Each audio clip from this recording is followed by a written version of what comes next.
अस्सलाम वालेकुम। कैसे हैं आप सब? ठीक है? गुड। अच्छा, आज जो मैं कहानी सुनाने जा रही हूँ ना, ये मेरी नहीं है, ये जेबी की कहानी है और जेबी ही आपको सुनाएगा। इससे पहले कि जेबी आपको कहानी सुनाना शुरू करे, आप इस चैनल को सब्सक्राइब कर लें और बेल का बटन दबाना ना भूलें। आइए अब जेबी की कहानी जेबी की जुबानी सुनते हैं। एक दिन मैं बड़े आराम से सो रहा था, मजे मजे के ख्वाब देख रहा था कि अचानक कुछ शोर शुरू हुआ। मैं उठ गया जल्दी से कि क्या हो रहा है, शोर की आवाज कहाँ से आ रही है। जब मैंने अपने इर्द गिर्द देखा तो जूतों की अलमारी से शोर की आवाज आ रही थी। मैंने जूतों की अलमारी को खोला। मैंने वहां क्या देखा कि वहां पे मेरा नया जूता मेरे पुराने जूते से लड़ रहा है और दोनों आपस में लड़ते चले जा रहे हैं। मैंने उन दोनों को कहा, रुक जाओ, मत लड़ो। वो बाजी नहीं आए।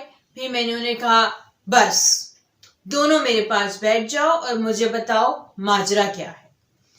अब मैंने उन दोनों को बिठा लिया।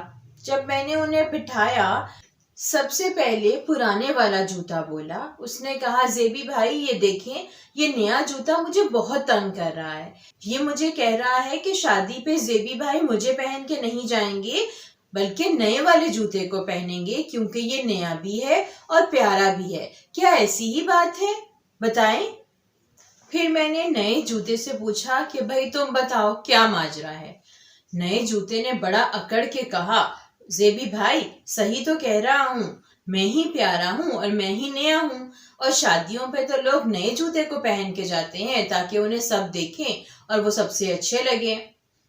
मैंने उन दोनों की बात सुनी और मैंने कहा, ठीक है, अभी तुम दोनों आराम से अलमारी में सो जाओ। और मैंने ये कह के अलमारी बंद कर दी। मैं सुबह उठा और मैंने अपने पुराने जूते को पॉलिश किया, साफ किया और मैं उसको पहन के शादी पे गया। अम्मी अबू भी बहुत खुश हुए, सब ने मेरे जूते की बहुत तारीफ की और मेरा पुराना जूता भी बहुत खुश हुआ। और जब मैं वापस आया तो फिर मैंने उसको अलमारी में नए जूते के साथ दोबारा रख दिया।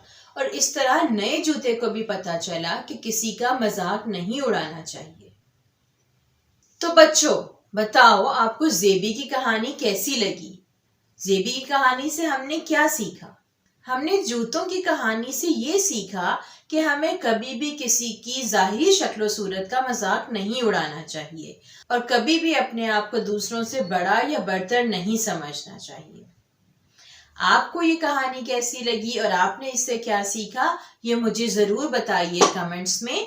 अगली कहानी तक के लिए अल्लाह हाफिज, खुश रहिए।